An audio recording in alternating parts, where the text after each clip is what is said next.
오늘은 본문의 말씀을 통하여 이런 성도가 됩시다라는 주제로 말씀을 나누도록 하겠습니다. 여러분, 한 번은 이 성 프란시스코라는 수사에게 그의 제자가 이런 질문을 합니다. 선생님, 어떤 교회가 세상에서 제일 아름다운 교회입니까? 그러자 이 수사는 이렇게 대답해요. 그렇다면 자네는 어떤 교회가 그런 교회라고 생각하는가라고 되묻습니다. 그러자 제자는 그것은 바로 죄가 없는 교회가 이 세상에서 제일 아름다운 교회입니다 라고 대답을 했어요. 그러자 프란시스코 수사는 그 제자에게 이렇게 일침을 날립니다. 그렇다면 자네는 절대로 그 교회에 가지 말게나. 자네가 그 교회에 가면 자네 때문에 그 교회가 죄로 물들기 때문이래. 그렇게 대답했다고 합니다. 여러분, 이 자그마한 일화는요, 우리에게 많은 생각을 하게 합니다. 여러분, 이 세상에 완전한 교회란 없습니다. 왜냐하면 교회란 구원받은 죄인들이 모인 곳이기 때문이에요. 단지 거룩한 교회가 되게 하여 주님을 닮아가게 하여 하나님의 뜻대로 살기 위하여 열심히 노력하는 교회가 있을 뿐입니다. 그러한 노력을 얼마나 하느냐에 따라서 아름다운 교회가 될 수도 있고, 노력을 하지 않는다면 하나님 보시기에 기쁘지 않은, 아름답지 않은 교회가 될 뿐입니다. 그렇다면 여러분들은 여러분 자신을 어떤 성도라고 생각하십니까? 내가 완벽한 성도요, 완벽한 교인이라고 생각하십니까? 아니면 아직도 부족한 면은 많이 있지만 성숙한 성도가 되게 하여 부단히 노력하고 있는 그러한 교인이라고, 그러한 성도라고 생각하고 계십니까? 여러분, 오늘 읽은 고린도 전서는요, 현대교회가 갖고 있는 고린도 교회의 모든 문제를 보여주고 있어요. 그러니까 고린도 교회는 현대교회에 나타나는 모든 문제들을 이미 다 갖고 있었어요. 그래서 그 교회의 문제를 사도 바울이 고린도전서 1장부터 16장까지 나열하며 그 해결책과 대안과 어떻게 해야 아름다운 교회가 될 수 있는가를 가르쳐주고 있습니다. 특별히 1장부터 4장은 분쟁의 문제가 있었고, 5장에서는 그들 가운데 음행이 있었습니다. 그리고 6장에서는 그들 가운데 송사의 문제가 있었고, 또한 6장 중반에는 여러 가지 성적인 문제가 그들에게 난무했습니다. 또한 7장에서는 그렇다 보니 결혼에 대해서도 안 좋은 문제가 갖고 있었어요. 그리고 8장에 와서는 제사 음식 문제를 다루고, 11장에서는 교회 질서의 문제를 다루고, 또한 12장부터 14장은 은사에 대한 문제, 그리고 15장은 부활에 대한 문제, 16장은 연보에 대한 문제 등을 이렇게 지적하고 또한 해결책과 대안을 제시했습니다. 그래서 사도 바울의 가르침을 받은 저들이 변화되고, 고린도 후서에서는 저들이 성숙하게 아름답게 한층 더 변화된 모습을 볼 수 있습니다. 특히 오늘 읽은 고린도전서 3장에서는 우리 그리스도인들이, 우리 성도가 어떠한 성도가, 어떠한 교인이 되어야 하는가에 대해서 가르쳐주고 있습니다. 그렇다면 우리들은 어떤 성도가 되어야 할까요? 첫째로 성숙한 성도가 되어야 합니다. 1절은 이렇게 말씀합니다. 형제들아, 내가 신령한 자들을 대함과 같이 너에게 말할 수 없어서 육신에 속한 자, 곧 그리스도 안에서 어린 아이들을 대함과 같이 하노라 라고 했습니다. 그러니까 사도 바울은 고린도 교인들을 영적으로 어린아이와 같다고 그렇게 고백한 것입니다. 여기서 어린아이 같다는 것은 별로 변한 것이 없이 예수 믿기 전이나 예수 믿은 후가 별 차이가 없다는 것입니다. 아니, 똑같다는 것이에요. 여러분, 그렇다면 어린아이는 어떤 특징을 갖고 있습니까? 먼저 어린아이들은요, 매사가 자기중심적이에요. 그래서 세상이나 모든 것들이 나 중심으로 나를 위해서 돌아가야 합니다. 또한 모든 것이 자기를 위해 존재해야 하며 온 가족이 자기에게 관심을 가져야 해요. 그렇다면 어떻습니까? 많은 심술을 부리기도 합니다. 애들 보십시오. 여러분, 아이 하나 낳다가 둘째를 낳으면요, 첫째가 얼마나 질투하는지 모릅니다. 그래서 조금 못된 애들은요, 조금 흉악스럽다고 그러죠. 그런 애들은요, 막 애들 동생 막 울면 시끄럽다고 비계로 누르고요. 애들도 있어요. 수학스러운 애들은 그러죠. 왜 그럴까요? 나만 봐야 되는데, 나만 보고 나만 관심 받아야 되고 나만 사랑받아야 되는데 동생의 간이 그것을 뺏기니 심술과 투정을 부리는 것입니다. 그리고 어린아이의 특징은 자기 말만 합니다. 도대체 남의 말을 들으려고 하지 않아요. 그래서 자기 얘기만 하고 자기 말만 하고 자기 생각만 맞다고 합니다. 그러다 보니 자꾸만 큰 소리가 나고 싸우게 되는 것이에요. 여러분, 고린도 교회 교인들은 바로 이런 어린아이 같은 특징을 갖고 있었어요. 그래 2절과 3절은 이렇게 말씀합니다.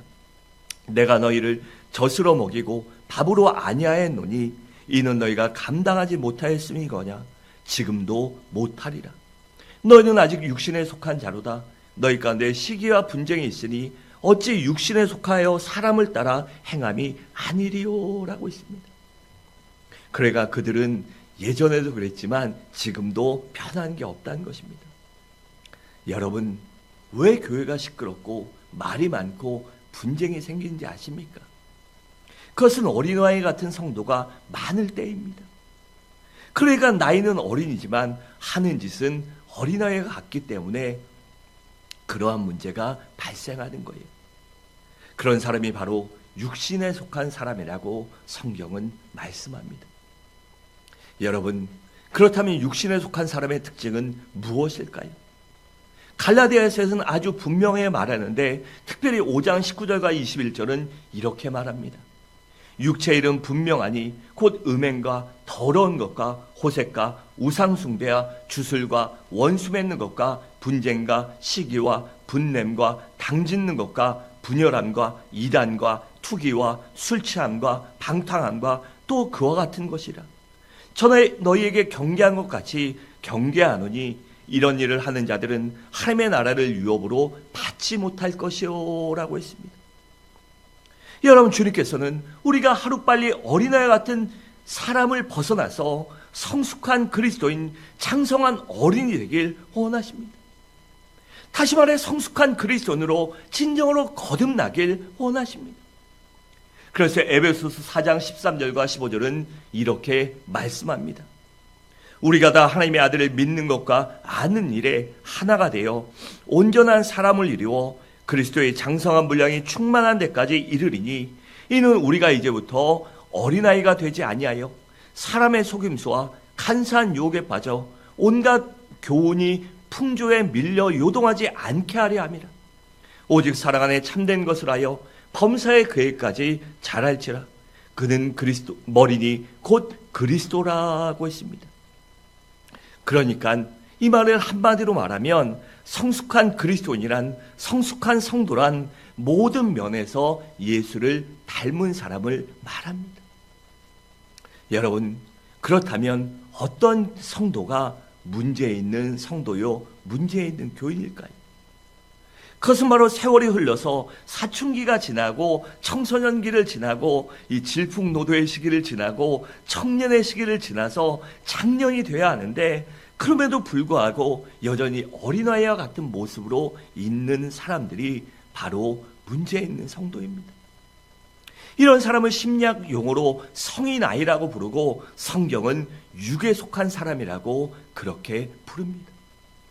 그래서 그들은 아무리 성령의 능력을 받고 은사를 받았어도 삶이 변하지 않는다면 육신에 속한 자요 어린아이 같은 사람입니다. 여러분, 주님은 우리가 하루빨리 성숙한 그리스도인, 주님을 닮은 성숙한 성도로 변화되기를 원하십니다. 바란데 우리 모두 주님 안에서 한층 더 성숙해지고 주님을 닮아가는 아름다운 성화 구원을 이뤄가시길 바랍니다. 둘째로 우리는 동역하는 성도가 되어야 합니다. 여러분, 사도 바울은 교회를 가리켜 밭이라고 부릅니다. 6절에 이렇게 말합니다. 나는 심었고 아볼로는 물을 주었으되 오직 하나님께서 자라나게 하셨나니라고 했고, 9절에 보면 우리는 하나님의 동역자들이요 너희는 하나님의 밭이요 하나님의 집이라라고 했습니다. 그래가 교회란 밭이고 우리 성도들은 그 밭에서 일하는 일꾼이란 말이에요. 그리고 밭의 주인은 누구죠? 하느님이십니다.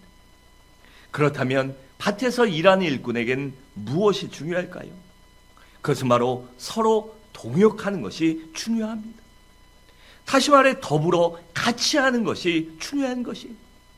여러분, 지금이야 밭일이든 논일이든 농사일을요 다 애지간하면 기계가 합니다. 왜냐하면 사람이 감당할 수 없기 때문이죠. 하지만 옛날에는 사람들이 다 했잖아요. 그러다 보니 일손이 많이 필요했고, 그래서 자녀를 많이 낳았고, 특별히 아들을 더 선호했던 것이에요. 그런 농경사회, 수렵사회에서 그런 일꾼들이 필요했기 때문에 많은 자녀를 낳은 것입니다. 여러분, 그런데요, 그렇게 난 이유가 혼자 못하기 때문입니다. 여러분, 농사일이나요, 힘든 일이나 모든 일은요, 혼자 하면 더 힘듭니다. 같이 해야 능률도 오르고 빨리 할 수 있기 때문입니다. 그래서 함께 할 때 합이 맞고 마음이 맞고 그래야요 일을 잘할 수 있는 것입니다. 우리 교회 뭐 할 때 와서 도와주는 친구 있잖아요. 부여에 그 친구 일을 잘해요. 그런데 혼자 해도 되는데 제가 가끔씩 전화했을 때 그 친구 일한다고 하면 저 일 잘 못하거든요. 근데 갑니다. 가서 심부름이라도 하고 옆에 말동무라도 해주면요 얼마나 고마운지 몰라요. 그거 끝나고 이럽니다. 야, 너 아니었으면 오늘 이거 못했다. 나 한 것도 없는데 너가 있으니까 말동무도 되고 지치지 않고 하게 됐다. 고맙다 이럽니다. 그럼 제가 뭐라 그러는지 아세요? 다음에 우리 교회 있으면 네가 와서 해줘. 나 못하니까 너만 믿는다. 이러면 그 친구가 알았어 이럽니다. 여러분, 함께해야 일이 능률이 오르고 할 수 있는 것입니다. 지치지 않는 것이에요. 혼자는 못해요. 그래서 우리는 함께하기 위해서, 통역하기 위해서 노력해야 하는 것입니다. 또한 농사 지을 때 일꾼들에게 무엇이 필요할까요? 그것은 무엇보다도 부지런해야 합니다. 그래서 로마서 12장 11절은 이렇게 말씀합니다. 부지런하여 게으르지 말고 열심을 품고 주를 섬기라고 했습니다. 또 골로새 3장 23절에 보면 무슨 일을 하든지 마음을 다하여 주께 하듯 하고 사람에게 하듯 하지 말라라고 했습니다. 그러니까 우리가 성실하고 정직하고 부지런하게 살라는 것입니다. 왜냐하면 자연은 거짓말하지 않기 때문에 심은 대로 거두기 때문입니다. 여러분, 거듭 말씀드리지만 농사 지을 때 필요한 것은 바로 다른 사람들과 더불어 협동할 줄 아는 것입니다. 또한 농부들끼리도 일꾼들이도 손발이 맞아야 합니다. 심지어 소랑 쟁기질 할 때도요, 소랑 주인이 호흡이 맞아야 하지요. 밭 한 벌도 안 갈던 소 데려다가요, 아무리 전문 농사꾼이라고도 해요, 밭 안 갈던 이 소랑 하려면요 제대로 안 됩니다. 그래서 옛날에는 소를 가족처럼 여겼죠. 그래서 소를 잘 대우해주고 잘했잖아요. 마찬가지로 교회 일을 할 때도 모든 성도들끼리 서로 협동할 줄 알고 연합할 줄 알아야 되며 손발을 맞출 줄 알아야 합니다. 그래 빌립보서 2장 2절과 4절은 이렇게 말씀합니다. 마음을 같이하여 같은 사랑을 가지고 뜻을 합하여 한 마음을 품어 아무 일에든지 다툼이나 허용으로 하지 말고 오직 겸손한 마음으로 각각 자기보다 남을 낮게 여기고 각각 자기를 돌볼 뿐더러 또한 각각 다른 사람들의 일을 돌보아 나의 기쁨을 충만하게 하라라고 했습니다. 그러니까 성도들은 어떻게 한다고요? 자기 일도 내 일도 열심히 해야 되지만 옆 사람들과 보조를 맞추고 옆 사람이 조금 못한다면 그들을 도와서 함께 하라는 것입니다. 여러분, 교회란요 믿는 사람들의 공동체입니다. 그리고 교회의 머리는 누구지요? 예수 그리스도십니다. 그리고 우리 모든 누구입니까? 예수의 몸에 붙어있는 지체들입니다. 그렇다면 우리들은 어떤 성도가 되어야겠습니까? 바로 공동체 의식을 가진 성도가 되어야 합니다. 또한 연합하고 모일 줄 아는 성도가 되어야 합니다. 또한 더불어 함께 교회를 섬기고 세워갈 줄 아는 성도가 되어야 하는 것이에요. 그래서 히브리서 10장 24절과 5절은 이렇게 말씀합니다. 서로 돌아와 사랑과 선행을 격려하며 모이기를 패하는 어떤 사람들의 습관과 같이 하지 말고 오직 권하여 그날이 가까움을 볼수록 더욱 그리하자라고 했습니다. 또 전서 4장 9절과 12절은 이렇게 말씀합니다. 두 사람이 한 사람보다 나음은 그들이 수고함으로 좋은 상을 얻을 것입니다. 혹시 그들이 넘어지면 하나가 그 동물을 붙들어 일으키려니와 홀로 있어 넘어지고 붙들어 일으킬 사람이 없는 자에게는 화가 있으리로다. 또 두 사람이 함께 누우면 따뜻하거니와 한 사람이면 어찌 따뜻하랴. 한 사람이면 패하겠거니와 두 사람이면 맞설 수 있나니 세 겹줄은 쉽게 끊어지지 아니하느니라 라고 했습니다. 사랑하는 성도 여러분, 그러므로 우리 모두 교회 일에 적극적으로 참여하는 성도가 되시기 바랍니다. 또한 다른 지체들과 더불어 함께 협력하고 협동하는 함께하는 성도가 되시길 바랍니다. 셋째로 우리들이 충성하는 성도가 되어야 합니다. 10절과 11절을 함께 읽겠습니다. 시작.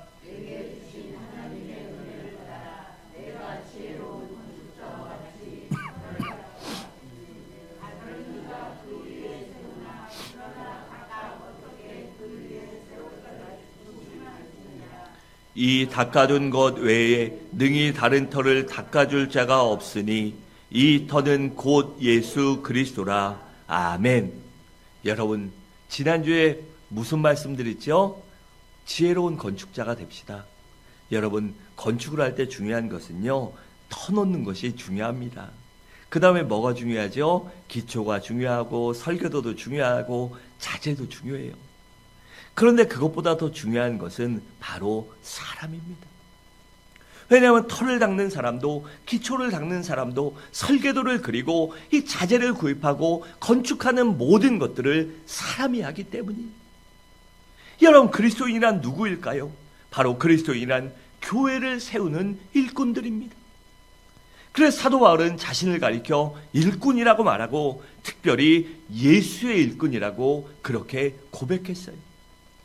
로마서 15장 16절에 이렇게 말합니다. 이 은혜로 곧 나로 이방인을 위하여 그리스도 예수의 일꾼이 되어 하나님의 복음의 제사장 직분을 하게 하사 이방인을 제물로 드리는 것이 성령 안에서 거룩하게 되어 받으실 만하게 하려 하심이라 라고 했습니다.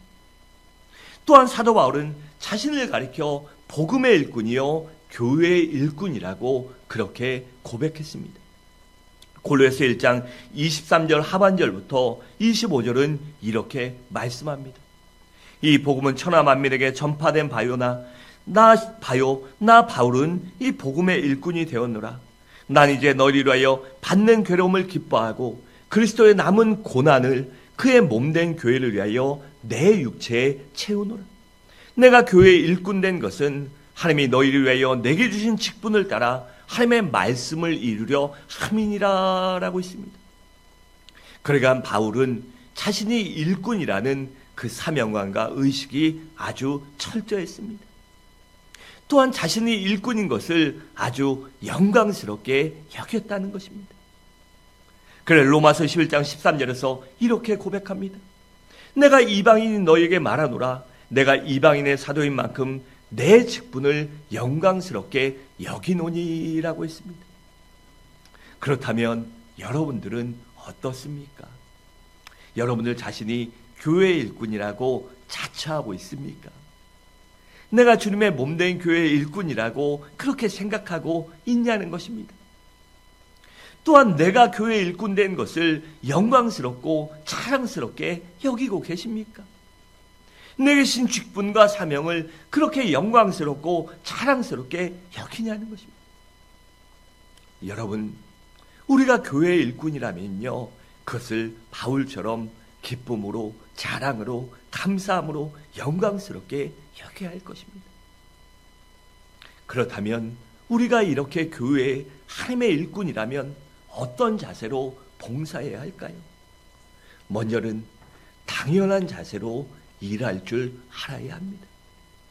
누가복음 17장 10절에 이렇게 말합니다. 이와 같이 너희도 명령받은 것을 다 행한 후에 이르기를 우리는 무익한 종이라 우리가 하여야 할 일을 한 것뿐이라 할지니라 라고 했습니다.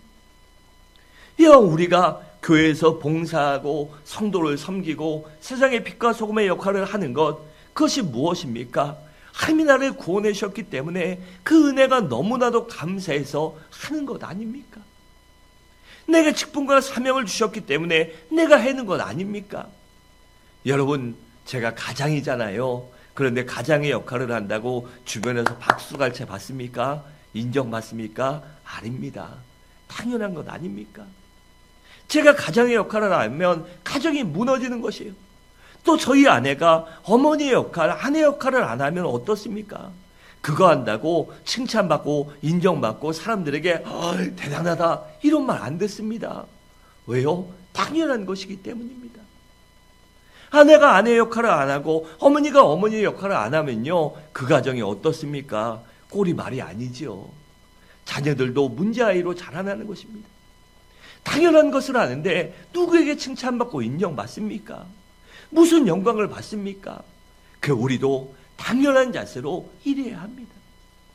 또한 감사하는 마음으로 일할 줄 알아야 합니다.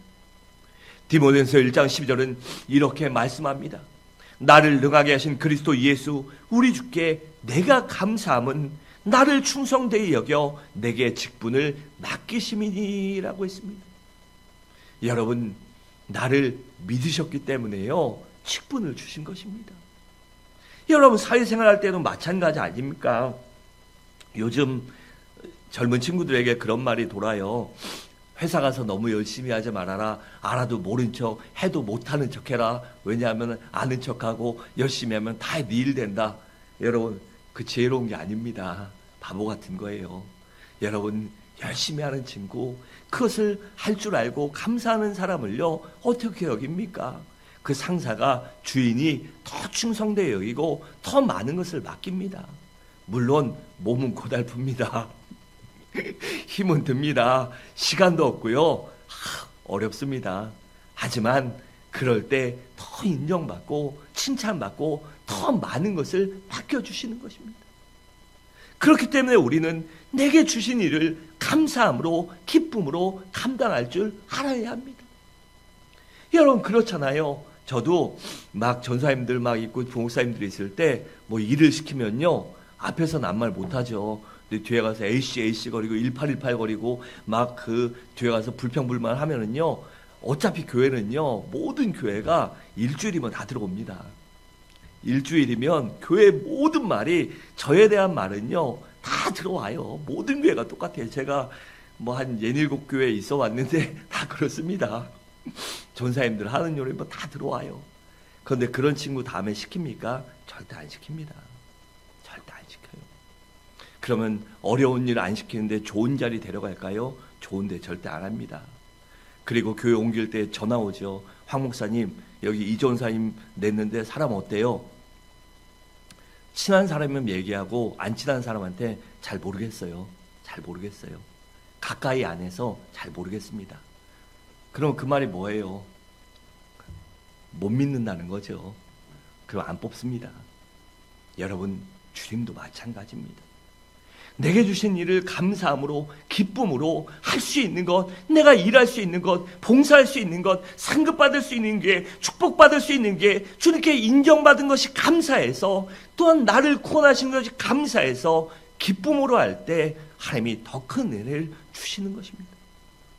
또한 성령의 능력을 힘입어 봉사해야 합니다. 빌립보서 3장 3절은 이렇게 말씀합니다. 하나님의 성령으로 봉사하며 그리스도 예수로 자랑하고 육체를 신뢰하지 아니하는 우리가 곧 할례파라라고 있습니다. 그러니까 성령의 능력을 힘입어 봉사할 때 우리가 그 직분과 사명을 감당할 수 있는 것입니다. 여러분, 내 힘으로 다 못합니다. 내가 아무리 똑똑하고 내가 아무리 잘났어도요, 하나님이 주신 은혜와 지혜와 능력이 많아도요, 내 힘으로 다 못합니다. 사람은 지치기도 하고 실망하기도 하고 넘어지기도 하기 때문입니다. 그럴 때 궁극적으로 누가 나를 세워주실까요? 바로 성령 하나님이 나를 일으켜 주시기 때문에 우리가 성령의 능력으로 봉사해야 하는 것입니다. 또한 직분과 재능과 은사에 따라 헌신해야 합니다. 베드로서 4장 10절은 이렇게 말씀합니다. 각각 은사를 받은 대로 하나님의 여러 가지 은혜를 맡은 선한 청지기같이 서로 봉사하라라고 했습니다. 여러분, 하나님이 우리 모두에게요, 각각 다른 은사와 재능과 달란트를 주셨습니다. 또 직분을 주셨어요. 그럼 내가 받은 대로 봉사하면 되는 것입니다. 그 받은 대로 봉사해야지, 받지 않는 거요, 막 사모할 필요 없습니다. 제가 누차례 말씀드렸는데 무슨 전도왕 많이 집회를 해봤어요. 그러면 그분들 항상 이 선임이나 이런 걸 하다 보니까 오면 이 얘기를 하고 막 시간을 많이 가져요. 그분들에게 묻죠. 마지막에 묻는 게 있습니다. 그러면 과연 그분 중에 몇 명이나 교회 나옵니까? 권사님, 집사님, 장로님 교회 아니라 다른 교회라도 과연 몇 명이나 나갑니까? 지금. 그러면요, 죄송한 얘기지만 2, 3%밖에 안 다녀요. 수만 명, 수천 명 전도했다고 하는데요, 교회는 데리고 나왔는데 2, 3%도 안 다닙니다. 물론 그 2, 3%도 많은 거지요. 그런데 우리가요, 누구나 그런 전도왕 될 수 없습니다. 그건 은사고 달란트이기 때문이에요. 그래서 우리가 그런 은사에 달라고 막 안 됩니다. 내게 주신 것, 내게 받은 달란트와 재능에 따라 열심히 봉사해야 하는 것입니다. 또한 성실하고 정직하게 일해야 합니다. 고린도서 4장 2절에 이렇게 말합니다. 그리고 맡은 자들에게 구할 것은 충성이라라고 했습니다. 이렇게 우리가 성실하고 정직하게 일해야 하는 것이에요. 또한 희생정신을 가지고 봉사해야 합니다. 다시 말해 사랑한 마음으로 봉사하라는 것이에요. 요한복음 12장 24절은 이렇게 말씀합니다. 내가 진실로 너희에게 이르노니 한 알의 밀이 땅에 떨어져 죽지 아니하면 한 알 그대로 있고 죽으면 많은 열매를 맺느니라 라고 있습니다. 여러분, 내가 죽어지는 것이 가장 어려운 일입니다. 그렇잖아요. 내가 내 혈기와 아집을 죽이고 고집을 죽이고 생각을 내려놓고 내가 희생하고 봉사하는 것, 이게 말처럼 쉬운 것이 아닙니다. 그래서 사람은 누구나 걸리는 부분, 약한 부분이 있어요. 그렇기 때문에 내가 죽어진다, 하나님의 미래를 된다, 이게 정말 쉬운 일이 아닙니다. 하지만 사랑하는 마음이 있을 때요, 이러한 것이 가능한 것이에요. 그렇기 때문에 우리는요, 사랑하는 마음으로 희생할 줄 알아야 하는 것입니다. 여러분, 제가 제 자녀를 많이 사랑하지요. 누구나 마찬가지입니다. 그런데 부모가 자식들을 위해서 뭘 못합니까? 다 할 수 있잖아요. 주변 사람들한테 욕먹을 수도 있고, 누가 내 새끼 건드리면 보통 때 싫은 소리 안 하는 사람도요, 내 자식 누가 뭐라 하고 괴롭히면요, 그때는 싸움닭도 될 수 있습니다. 큰 소리 치는 사람도 돼요. 왜요? 사랑하니까 하는 것입니까? 사랑하니까 내 모든 것을 줘도 아깝지 않고, 사랑하니까 내가 남들에게 욕먹어도 되고 손가락질 받아도 아무 상관없는 것입니다. 그래서 우리도 그런 사랑하는 마음으로 주님을 위해, 주님의 몸된 교회를 위해서 희생하고 봉사할 줄 알아야 합니다. 또한 주인의식을 가지고 봉사해야 합니다. 여러분, 달란트 비유에서 보면 5달란트 받은 사람과 2달란트 받은 사람은 주인의식을 갖고 봉사했습니다. 주인의식을 갖고 열심히 일했지요. 그렇기 때문에 갑절을 남길 수 있었던 것입니다. 하지만 주인의식이 없는, 괜히 저거 잃어버렸다가 괜히 어쩌다가 나만 욕먹어, 이런 1달란트 받은 사람은요, 책망밖에 받은 것이 없습니다. 그래서 우리는 언제나 주인의식을 갖고 살아야 하는 것입니다. 그래서 우리 모두 내 교회, 내 성도, 이런 마음이 있어야 합니다. 우리 교회는 참 감사한 게 그런 분들이 많이 있어요. 다른 교회들 가보면 이 성도님들이 있었다 간 자리 가보면요, 뭐 에어컨이고 냉난방이고 불이고 뭐든 온통 다 켜놓고 갑니다. 온통 다 켜놓고 가요. 막 어떨 때 화장실에 물도 틀어놓고 하고, 주일 예배 끝나고 아니면 주중에 교회 뭐 모임 있을 때 끝나고 가보면요, 거의 한 60, 70%가 다 켜놓고 갑니다. 근데 우리 교회는요, 제가 켜고 우리 성도님들이 꺼요. 원래 담임 목사가 끄고 다녀야 되는데 우리 교회는 성도님들이 아끼고 절약하고 교회를 사랑해서 얼마나 감사한지 몰라요. 여러분, 더 주인의식을 가지시기 바랍니다. 또한 상급을 바라보고 봉사할 줄 알아야 합니다. 왜냐하면 일꾼이 상을 받는 것은요, 당연하기 때문이에요. 여러분, 일꾼이 열심히 일했는데 아무것도 못 받는다면 억울한 일 아닙니까? 그래서 앞서 말한 대로 우리가 그런 마음으로 열심히 봉사하고 주를 위해 섬겼으면 당연히 하나님이 우리에게 상급 주십니다. 밭의 주인은 하나님이 상급을 주시며 그의 머리신 예수 그리스도가 우리에게, 나에게 상급을 주실 것입니다. 우리 빌립보 3장 12절과 14절을 함께 읽겠습니다. 시작.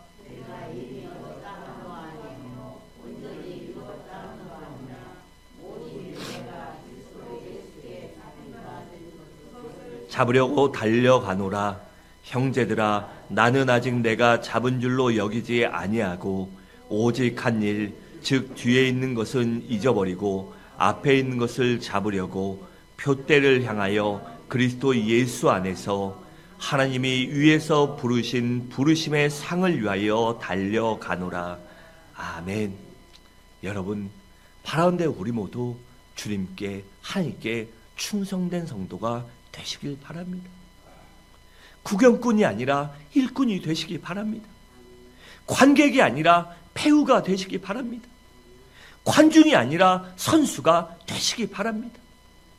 그럴 때 바로 하나님의 상급이 우리에게 있기 때문입니다. 마지막으로 우리들은 거룩한 삶을 사는 성도가 되어야 합니다. 16절과 17절이 이렇게 말씀합니다. 너희는 너희가 하나님의 성전인 것과 하나님의 성령이 너희 안에 계시는 것을 알지 못하느냐? 누구든지 하나님의 성전을 더럽히면 하나님이 그 사람을 멸하시리라. 하나님의 성전은 거룩하니 너희도 그러하니라 라고 했습니다. 여러분, 교회란 무엇입니까? 교회란 성령님을 모시고 사는 우리 각자 개개인이 모여진 공동체요, 그들이 모인 곳이에요.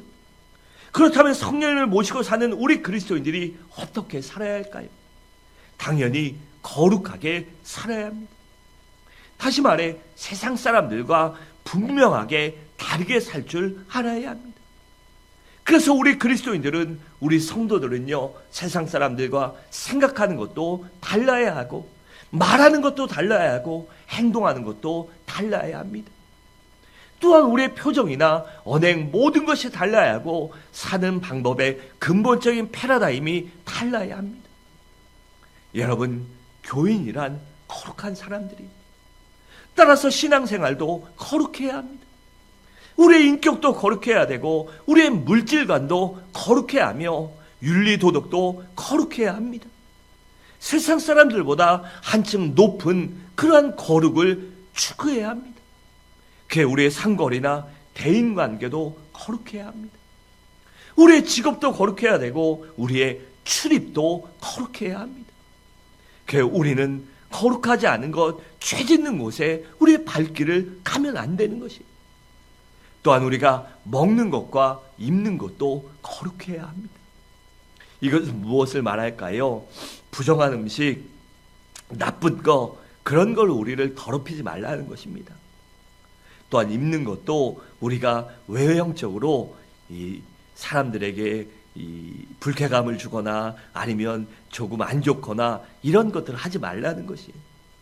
심지어 우리 성도는요, 그리스도인들은 물질을 쓰는 것도 거룩할 줄 알아야 합니다. 그 세상 사람들처럼 세상의 쾌락이나 욕망에 올인하는 것이 아니라, 물론 세상에 살기 때문에 아무것도 하지 말라는 것이 아니에요. 하지만 그들처럼 거기에 물질에 초점을 맞춰서 또한 더럽고 추하고 악한 것에 물질을 쓰지 말고 그것을 하나님과 내 가정과 또한 하나님의 영광을 위해서 사용할 줄 알아야 하는 것입니다. 그 모든 것이 거룩할 때 우리가 진정 주님 안에 거룩한 성도가 될 수 있기 때문입니다. 그래서 세상 사람들이 우리를 가르쳐 역시 예수 믿는 사람들은 달라. 역시 서부중앙교회 교인들은 성도들은 뭔가 달라도 달라. 이런 말을 할 줄 알아야 합니다. 그래야 우리가 참된 성도라고 말할 수 있기 때문입니다. 마태복음 5장 14절과 16절은 이렇게 말씀합니다. 너희는 세상의 빛이라. 산 위에 있는 동네가 숨겨지지 못할 것이요 사람이 등불을 켜서 말 아래 두지 아니하고 등경 위에 두나니 이러므로 집안 모든 사람에게 비치느니라. 이같이 너희 빛이 사람 앞에 비치게 하여 그들로 너희 착한 행실을 보고 하늘에 계신 너희 아버지께 영광을 돌리게 하라라고 했습니다. 사랑하는 성도 여러분, 말씀을 마치도록 하겠습니다. 우리 모두 오직 믿음 안에 하나님을 바라보며 주님을 바라보며 성령님을 의지하여 주님 안에 성숙한 성도가 되시길 바랍니다. 또한 동역할 줄 알며 충성하는 성도, 거룩한 삶을 살아가는 성도가 되시기 바랍니다. 그래야 하나님의 은혜와 축복을 받아 누리며 또한 상급을 받을 수 있는 우리 모든 성도님들 되시기를 주님의 이름으로 간절히 축원합니다.